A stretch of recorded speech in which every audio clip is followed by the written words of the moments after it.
ঐশ্বর্য হইয়াও একজন গৃহস্থ রূপে তিনি অবস্থান করছেন। তার মানে কি বুঝলেন? তিনি কখনো কাউকে ঘৃণা করেননি, তিনি কখনো কাউকে ছোট করেননি, তিনি কাউকে কখনো ছোট করে দেখেননি, তিনি কখনো কারো সমালোচনা বা অন্যের উপকার না করতে পারি অন্যের ক্ষতি করেনি। বেশ, আর কি বলছেন? যেহেতু তিনি কখনো তার ঐশ্বর্য নিজের আরো আছে। বিদুর, তুমি জানো তার ঐশ্বর্য কখনো তার ইন্দ্রিয় তৃপ্তির কাজে ব্যবহার করে না। কোন নাট্যশালা চালায় নাই, কোন নর্তকী নাচায় নাই, অপ্রয়োজনে কোনো কিছু খরচ করে নাই। কি হলে জীবের মুক্তি হবে, কি হলে প্রজার মঙ্গল হবে, কি হলে গ্রামের লোক ভালো থাকবে, সদা সর্বদা সে চিন্তা করিয়াছে। আরো জানো, তিনি সদা সর্বদা আসক্ত ছিলেন অর্থে, মোহে, কামনা, বাসনা না, সদা সর্বদা আসক্ত ছিলেন মহল্লার লোক, গ্রামের লোক, শহরের লোক, আমার রাজত্বের প্রজারা কেমন করে সুখী থাকবে, ভালো থাকবে।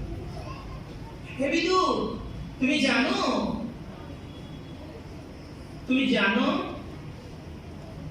তিনি আরো বলছেন, নোট করো মায়েরা, তিনি বলছেন, তুমি জানো তাহার পত্নী ঋতুরাজের স্ত্রীর নাম কি?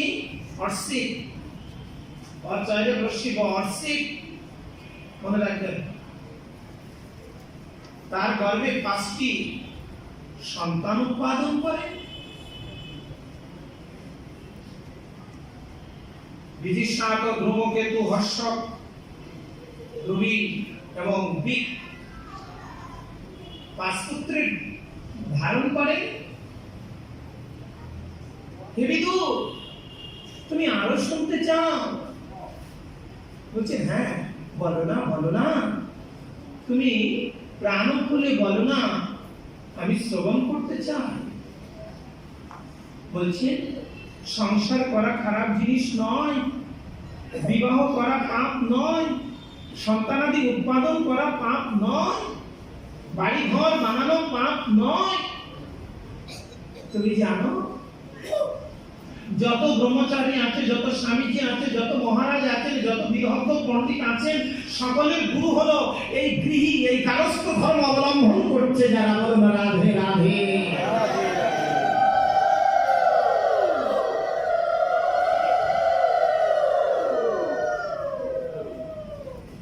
বুঝলেন না কথাটি?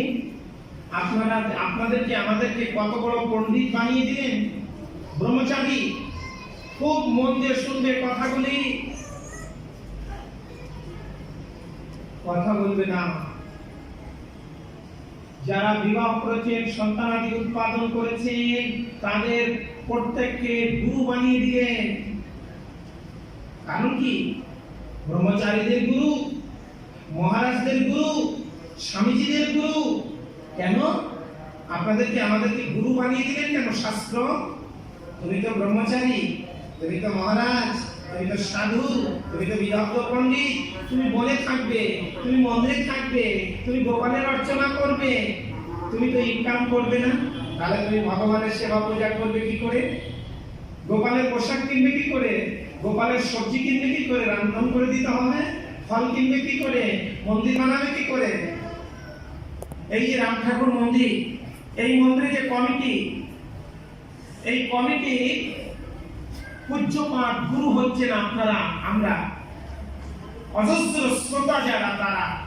কেননা ভক্ত যদি না থাকে, শ্রোতা যদি না থাকে, এর সদস্যবৃন্দ যদি না থাকে, তা মন্দির চলবে কি করে?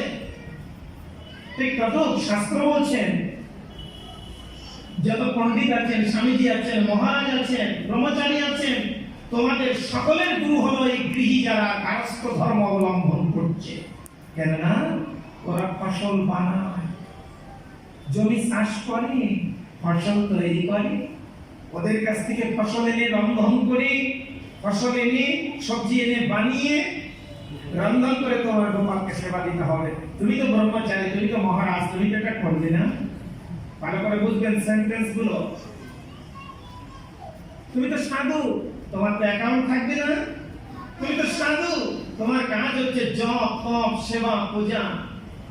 তাহলে তোমার তো অর্থের প্রয়োজন।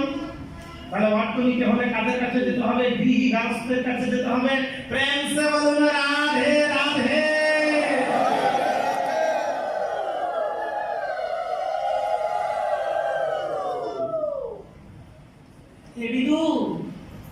বিদু মহারাজ বিবাহ করেছেন, সন্তান উৎপাদন করেছেন। কি জন্যে? বেশ সুন্দর করে রাজ্যটাকে পরিচালনা করবার জন্য, আমার রাজ্যে যেন প্রজারা ভালো থাকে, বাবার শিখণ্ডিত বাবার আদেশকে ধরে রাখতেন। রাধে রাধে। বেশ, আপনি জব করছেন, কেউ কষ্ট পাবেন না দয়া করে। আপনি জব করছেন, আপনি তপ করছেন, আপনি সেবা করছেন, আপনি করছেন। আপনার ছেলেটা করবে তো, মেয়েটা করবে তো? হ্যাঁ, আপনি এখন বহু রকম কথা বললেন। ও ভালো করে বুঝবেন আমার কথাগুলো। আমি কিন্তু কাউকে মিন করে কথা বলছি না, কাউকে ছোট করতে চাইছি না। আপনি এখন সদাচার আছেন, 5 বছর পরে থাকতে পারবেন তো? আপনি সদাচার নেই, আপনি 5 বছর পরে হতে পারবেন তো? ওয়ারেন্টি গ্যারান্টি দিতে পারেন তো? পারি না। তাহলে মিডিয়াম পন্থাটা হচ্ছে সবথেকে ভালো। জমি জায়গা বাতি ছেলে মেয়ে বলে যে ভাব আমরা তাই জায়গা তন্তে করে বলম তুই কতই বইতে কোন কি আসলে আপনারা ভাব ভাবিত। প্রচারের দরকার নেই, লাইফ লাইনে আসার দরকার নেই। আড়াল করে রাখুন নিজেকে, নিজেকে আড়াল করুন। মা কথা বলবে না মা, নিজেকে আড়াল করুন, লুকিয়ে রাখুন। আমরা এমন একটা জায়গায় চলে গেছি না, এই জায়গা থেকে বেরিয়ে আসা খুব কষ্টদায়ক। একটা কচ্ছপের যতটা মনুষ্যত্ব আছে, আমি পাঠক হিসাবে আমার ততটুকু মনুষ্যত্ব নাই। কচ্ছপ চিনেন তো? বেশ, যখন রাস্তার এপার থেকে ওপার চলে যায়, গ্রামের ভিতরে রাস্তার এপার থেকে ওপারে যায়, মানুষ দেখলে তার ইন্দ্রগুলি গুটিয়ে নেন। ইন্দ্রগুলি গুটিয়ে নেন। ভালো করে বুঝবেন কথাগুলি। কচ্ছপ যখন একটা মানুষের সাড়া পেয়ে যায়, তখন ইন্দ্রগুলি গুটিয়ে নেন, তার সুর হাত পা গুটিয়ে নেন। নেই না? নেই না? পাড়ার ভিতরে গ্রামের ভিতরে রাস্তার এপার থেকে ওপার চলে যায়। আর বাবা বারণ করছে, মা বারণ করছে, কাকা বারণ করছে, জেঠু বারণ করছে, ভূদে বারণ করছে। কে কার কথা শুনে? সরকারি কৃষি রাস্তা বাবারা যে আমারও তাই। তাহলে তার যতটুকু দীনতা, তার যতটুকু ভয় আছে, ততটুকু ভয় কিন্তু আমার মধ্যে নাই। যার ভয় নাই তার ভক্তি নাই। কাকে ভয় করবেন? শ্রী হরিকে ভয় করুন। ভয় থেকে ভক্তি, ভক্তি থেকে শ্রদ্ধা, শ্রদ্ধা থেকে নিষ্ঠা, নিষ্ঠা থেকে বিশ্বাস, আর বিশ্বাস হলে রাধা মাধবের শ্রীচরণ পাওয়া সম্ভব।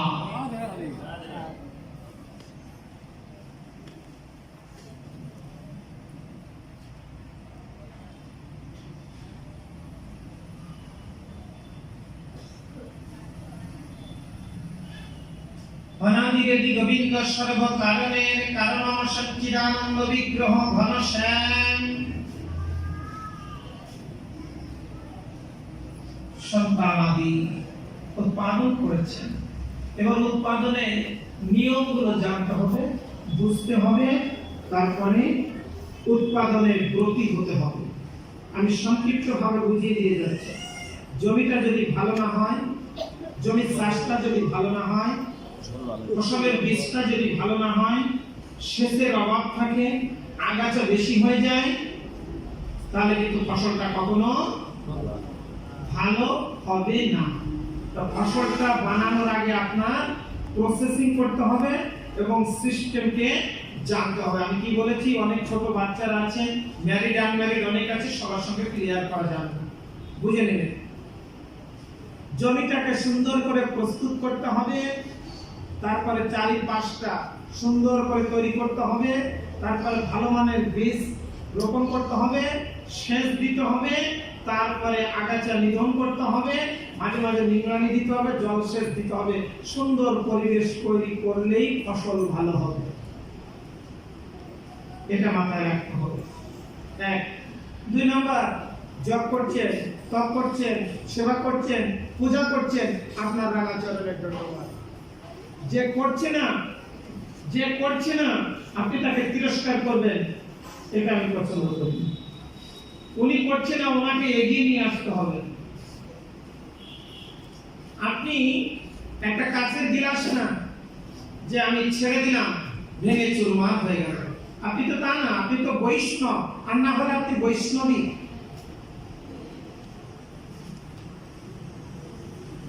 আপনার আদর্শে উনি আদর্শিত হবেন, এটা মাথায় রাখতে হবে। আর সদা সর্বদা ভিতরে একটা জিনিস কাজ করতে হবে, যে আমি যে জপটা করছি, আমি যে তপটা করছি, আমি যে সেবাটা করছি, আমি যে পূজাটা করছি, আমি যেদিন পৃথিবী ছেড়ে চলে যাব, সেই দিন আমি এটা করতে করতে যেতে পারবো কিনা। যিনি করতে করতে যেতে পারবেন তিনি কারেক্ট, আর যিনি করতে করতে যেতে পারবেন না তিনি ইনকারেক্ট। বুঝতে হবে এর মুখে একরকম ছিল, এর চোখে একরকম ছিল, আর এর মনে আর একরকম ছিল। অর্থাৎ এর কোনটার সঙ্গে মিল ছিল না। এর লোককে দেখানো কর্ম করেছে, সেবা পাওয়ার জন্য করেছে, পূজা পাওয়ার জন্য করেছে, লাভ, পূজা, প্রতিষ্ঠা, যশ এগুলোর জন্য করেছে না। আমি তো চাই আপনারা আমার ভুল ধরবেন, আমি চাই আপনারা আমাকে খারাপ বলবেন, আমি চাই আমাকে নিয়ে আপনারা সমালোচনা করবেন, অ্যানালাইসিস করবেন, আমার ভুলটা আমি বুঝে নিতে পারবো, ধরে নিতে পারবো, আমি সংশোধন হতে পারবো। আমরা জানি যারা চৈতন্য চরিতামৃত পড়েন নিয়মিত, গোস্বামী আমরা জানি 6 জন আছেন গোস্বামী না, গোস্বামী হচ্ছে 9 জন। নোট করে নিয়ে যান, শাস্ত্র দেখুন, কারণ কথা শুনে বলবেন না, শাস্ত্র পড়ে আমার ভুল পাইলে এসে বলবেন প্রভু এই বইতে পেয়েছি, বইটাই। গোস্বামী 9 জন, আমরা জানি 6 জন। 3 জন কোন প্রকার লাইভ লাইনে আসেননি, ফেসবুকে আসেননি, লাইভ লাইনে আসেননি।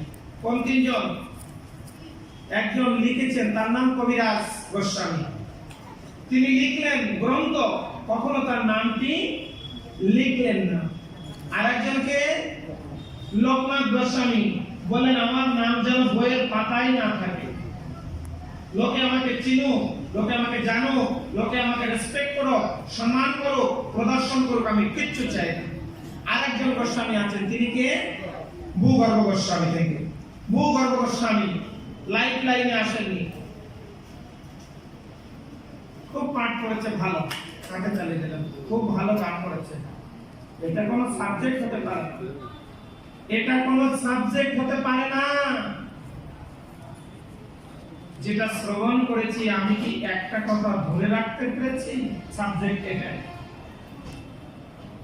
আমি কি একটা কথা পালন করতে পারছি নাকি বাবা? এটাই বড় কথা। কেননা আপনারা এখানে যারা বসে আছেন,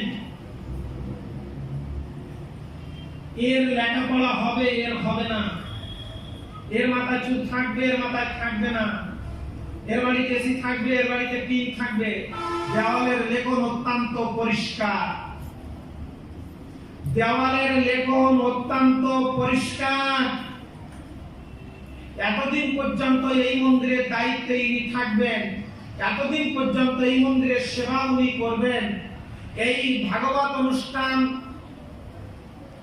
এই রাম ঠাকুর মন্দির কমিটি এত সালে করবে, এর নেতৃত্ব দেবেন জহস্যা, কমিটি থাকবেন সবাই, আপনারা আসবেন, এই দিন ভাগবত শুনবেন। দেওয়ালের লেখন অত্যন্ত পরিষ্কার লেখা ছিল, দেখা হলো, সবকিছু পুষ্টি করা আছে। তবে এটা পণ্ডিত দিয়ে নয়, সৃষ্টিকর্তা পুষ্টি করে ছেড়ে দিয়েছে। হ্যাঁ, ছেলে থাকবে, বউ থাকবে, তারা ইনকাম করবে, ভালো জায়গায় থাকবে। আমি ভালো নাম জানি না, মন্দিরে সেবা করেন আমার ডাক্তার বাবাজি, ঘর মোছেন, আমি যেখানে থাকি আমার মুছে পরিষ্কার করে দেন, বলে প্রভু বলবেন আপনি ওটা লেখা ছিল, দেওয়ালের লেখন অত্যন্ত পরিষ্কার। ও মন্দিরে এখানে ঝাড়ু দিবে, এটা করবে, ওটা করবে, ভক্ত সেবার জন্য, রাম ঠাকুরের জন্য। দেওয়ালের লেখন অত্যন্ত পরিষ্কার। আমার লেখা থাকলে আমারও করতে হতো। লালমোহন বাবু এতদিন পরে চাকরি করেছেন একটা খতরনাক জায়গাতে, মানে ডিআইডিতে। দেশের নেশা, ভান ইত্যাদি জিনিস গোপনে রিপোর্ট করার দায়িত্ব ছিল। ডিবিদের কাজ এটা, গোপন জিনিস অন্বেষণ করা। তখন তো প্রসাদী হননি, তখন তো গুরুমন্ত্র নেননি, তখন তো গ্রন্থ লেখেননি।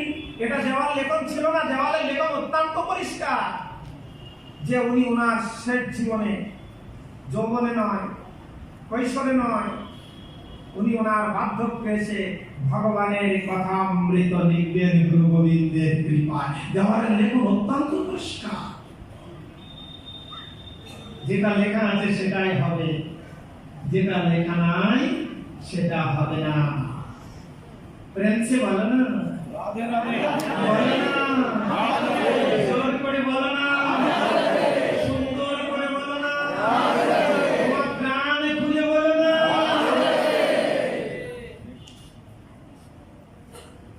বেশ, সন্তান আদি উৎপাদন করলে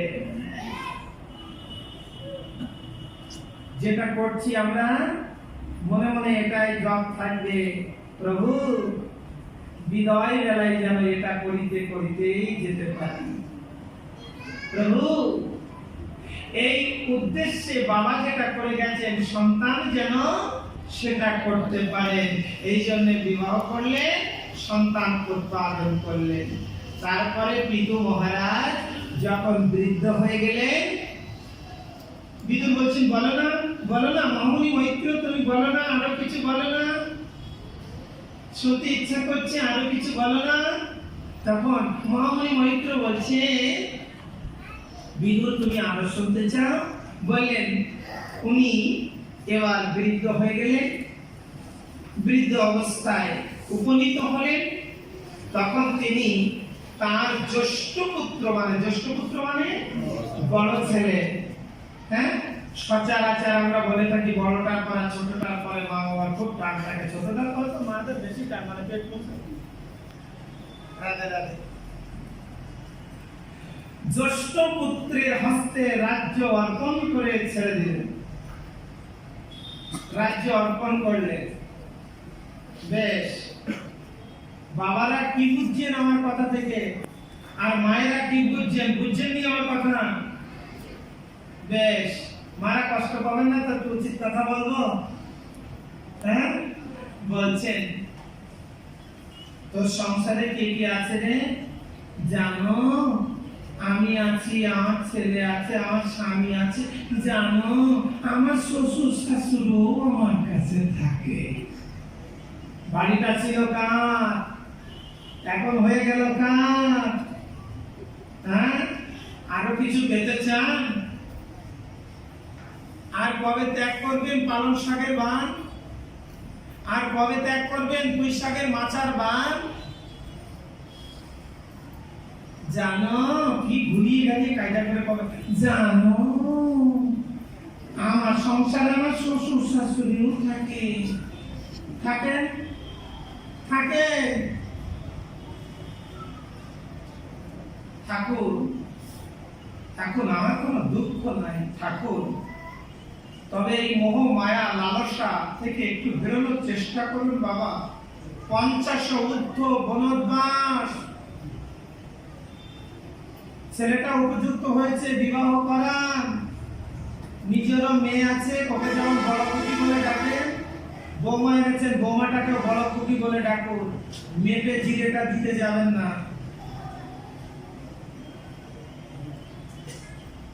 আর মা তুমি দিলে খাবো, না দিলে উপবাস যাব।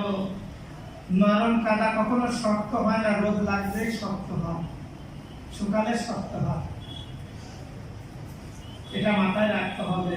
মা যারা হয়েছেন, আমার নতুন মা হয়ে এসেছেন, যারা কুমারী ছিলেন এবার মা হয়ে এসেছেন, শ্বশুর শাশুড়ির কাছে মা হয়েছেন, এখন নিজের মা হননি, ওই শ্বশুর শাশুড়িকে একটু সেবা যত্ন করুন, কেননা আপনিও দুদিন পরে কিন্তু মা হবে। আমি যদি আমার পিতা মাতাকে খেতে না দিই, তাহলে আমার সন্তান আদি আমাকে খেতে দেবে না। ঠিক জমি প্রসেস করে ফসল লাগা, তারপরে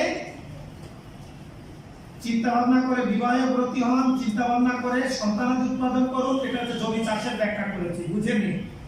তারপরে সিস্টেম সিদ্ধান্ত করুন, পরিপক্ক করুন, গুরু গোবিন্দের আশ্রয় গ্রহণ করুন, বিদগ্ধ পণ্ডিতের শরণাপন্ন হন, জমিটা তৈরি করুন, সন্তানাদি গ্রহণ করুন, তারপরে মানুষ করুন, সময় হলে বিবাহ দিন, বিবাহ দিয়ে সংসারটাকে ছেলের হাতে, মা জননীর হাতে ছেড়ে দিন, পাসপোর্ট করুন।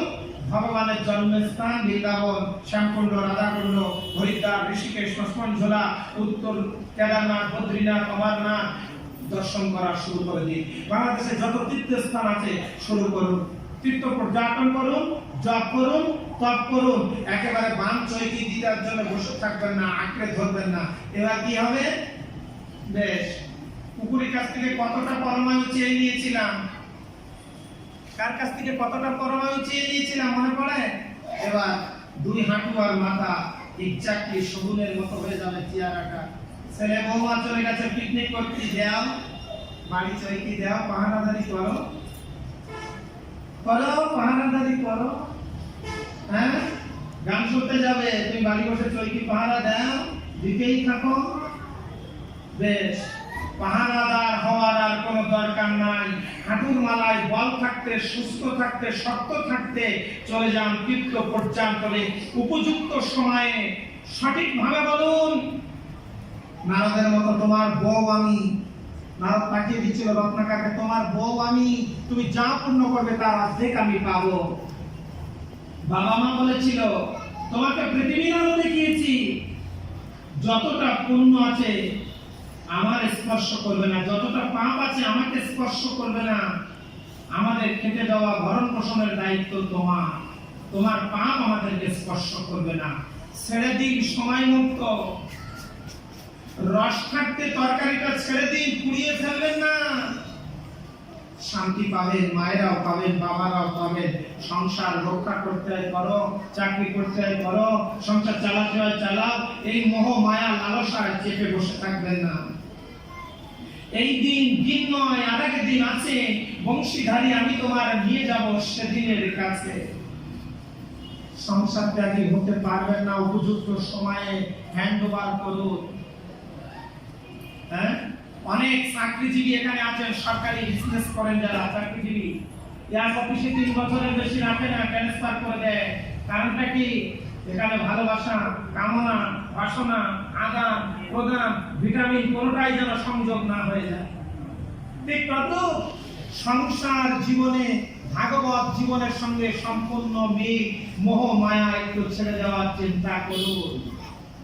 হাতের মুখটাকে একটু সরল করুন দয়া করে। সামনে কিন্তু খুব বড় অন্ধকার জায়গা আসছে। মৃত্যু কিন্তু আপনার আমার পিছনে দাঁড়িয়ে আছে। কখন আমাকে নেবে, আমি এমন একটা জায়গায় পড়ে আছি, উভয় সংকট, মানে দুই দিকে বিপদ। চোখ দিয়ে, মুখ দিয়ে, নাক দিয়ে, হাত দিয়ে, বদন দিয়ে, এর ভিতরে সব আছে। কুকাজ করব, ভালো কাজ করব, সুপথে যাব, ভুল পথে যাব, অন্যায় পথে যাব, সব এর ভিতরে আছে। আমাকে আপনাকে দিয়ে এগুলো করানোর জন্য ব্যস্ত। আর একজন বলছে না, করানো যাবে না, এই যে করতে হবে। আর একজন বলছে না, এটাকে বুঝে নিয়ে দমন করে টাইট দিতে হবে, সুন্দর করে, সুন্দর করে। এপাশে একটি রেঞ্জ, এপাশে একটি রেঞ্জ, দুই একটা রেঞ্জ দিয়ে ধরে আর একটা রেঞ্জ দিয়ে টাইট দিতে হবে। এই পাশের রেঞ্জটা কি? আচার্যদের। আর এই পাশের রেঞ্জটা কি? বলুন, হরে কৃষ্ণ, হরে কৃষ্ণ। বলেন, হরে কৃষ্ণ, হরে কৃষ্ণ, কৃষ্ণ কৃষ্ণ, হরে হরে, হরে রাম, হরে রাম, রাম রাম, হরে হরে। সকাল সন্ধ্যা টাইট দেওয়া শুরু করুন, নাট যেন ঢিলা না হতে পারে। জপের মালা নিয়ে নিন, সকাল সন্ধ্যা জপ শুরু করুন। কবে আপনি আমিষ ত্যাগ করবেন আমার সন্দেহ আছে, আমার দেবাকে। অন্তত সকাল থেকে রাত্রে ঘুম অবধি, ঘুমানোর আগ অবধি ছেলের কাজ করছেন, নাহলে মেয়ের কাজ করছেন, নাহলে স্বামীর কাজ করছেন, নাহলে সংসারের কাজ করছেন, না হলে ইনকামের রাস্তা তৈরি করছেন, না হলে কোনো না কোনো কাজ আপনার জন্য করছেন। আপনার বিবেকের কাছে হাত দিয়ে সবাই মিলে প্রশ্ন করুন যে আপনি আপনার জন্য কি করছেন, আপনি আপনার জন্য কি করছেন, একটু চিন্তা করুন। কিন্তু মহারাজ বলছেন, বিদুর বলছেন, হে বিদুর তুমি শ্রবণ করিতেছ? বিদুর বলছেন, আমি তো মোহিত হয়ে যাচ্ছি, তবু আপনি কি বলছেন? মহামুনি মৈত্রেয় বলছেন, ঠিক উপযুক্ত সন্তানের পরে আপনার সংসারটি ছেড়ে দিন। যার হাতে দিলে পিতৃকুল, মাতৃকুল, শ্বশুরকুল, আত্মীয় স্বজন সকলের স্বভাব বিস্তার থাকে, সকলের সাথে সম্পর্ক ভালো থাকে, এমন ছেলেটির কাছে সংসারটি অর্পণ করুন। এমনের কাছে সংসারটিকে ছেড়ে দিন। পিতু মহারাজ তার বড় ছেলের কাছে সংসারটি অর্পণ করে সংসারের মোহ মায়া সব কিছু ত্যাগ করে তিনি চলে গেলেন। তিনি শ্রী হরির তপস্যা করবার জন্য চলে গেলেন। দেখুন, সঙ্গে সঙ্গে তার সহধর্মিণীও চলে গেলেন।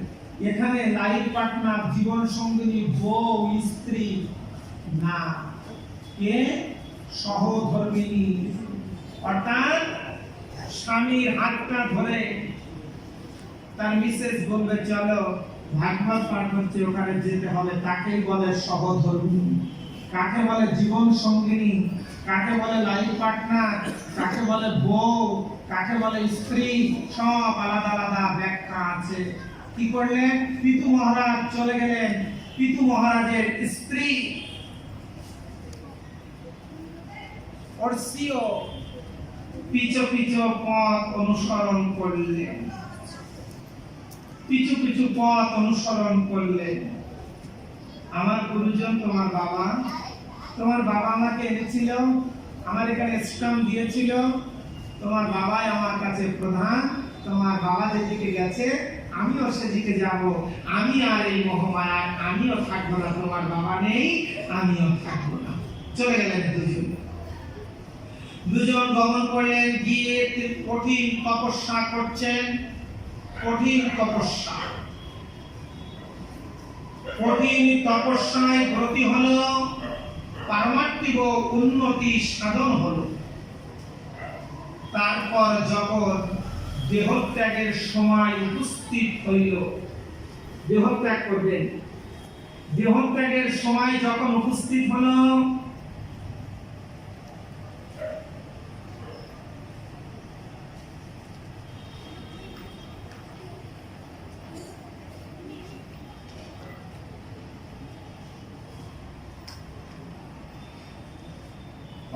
বিভিন্ন সর্বকারণ কারণের চিন্তা তপস্যায়, তপস্যায় ওনারা কঠোর তপস্যা করছেন, কঠোর তপস্যা করছেন, কঠোর তপস্যা। আমি আমার নিজের চোখে দেখেছি রাধাকুণ্ডে, রাধাকুণ্ডে বাবা এখানে কোনো জিনিসের অভাব নাই, সবকিছু ত্যাগ করেছে, চলে গেছে। অনার্স মাস্টার্স করেছে অ্যাকাউন্টের প্রতি। তাহলে একটা অ্যাকাউন্টে, পোস্ট অ্যাকাউন্টে সই করলে, চার্টার্ড অ্যাকাউন্ট মানে বড় বড় ব্যবসা বিজনেস যারা করেন তাদের হিসাব রক্ষক আলাদা থাকে, তাহলে চার্টার্ড অ্যাকাউন্ট। কোটি কোটি টাকা তার একটা সইয়ের মূল্য। বলছে আপনি কি করেন প্রভু? বলছেন হরিনাম করি, হরিনাম করি। আপনার লেখাপড়া? বলছে লেখাপড়া সীমিত। তো বললেন এইটুকু? বলছে আপনি এই করছেন, তাহলে আমার তো রাধারানীর চেয়ে লেখাপড়া তো বড় নয়। আমি কত ছোট হয়ে যাচ্ছি, দেখো কত হাত মাটির তলে চলে যাচ্ছি। রাধারামের থেকে বড় তো নয়। চিন্তা করতে পারেন, চিন্তা করুন একবার।